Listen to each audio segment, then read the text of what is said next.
Hi friends, నేను ఈరోజు ఒక కథ చెప్పబోతున్నాను. మంచితనం.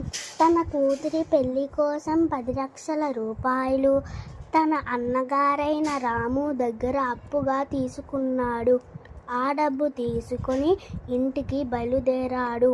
దారి మధ్యలో కొంత అడవి మార్గం, దొంగల భయం, తోడెవరు లేకపోతే ఒంటరిగానే అకస్మాత్తుగా అతడు అనుకున్నట్లే జరిగింది.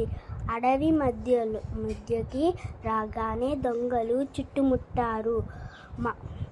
మర్యాదగా నీ దగ్గర ఉన్న డబ్బు మొత్తం ఇటు ఇవ్వు. వెంటనే ఆ డబ్బు మొత్తం 10,000 రూపాయలు వారి ముందు పెట్టాడు. అయ్యో, ఓ ఆడపిల్ల పెళ్లి కోసం అప్పుగా తీసుకున్న వీటిని తీసుకొని ఆ పెళ్లి పాడు చేస్తే అంత దుర్మార్గులు కాదు అనుకుంటున్నాను. మీకు కూడా ఆడపిల్లలు ఉన్నారా కదా, కాదంటారా అన్నాడు. ఈ డబ్బుని తీసుకొని నన్ను చంపేయండి.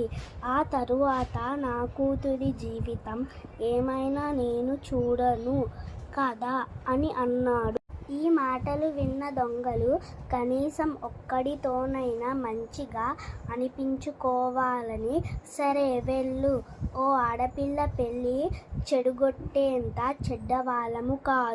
ఈ 10,000 రూపాయలతో పాటుగా ఇంకో 5 లక్షల రూపాయలు బహుమతిగా ఇచ్చాడు. తన లౌక్యం పనిచేసిందని సంతోషం పడ్డాడు.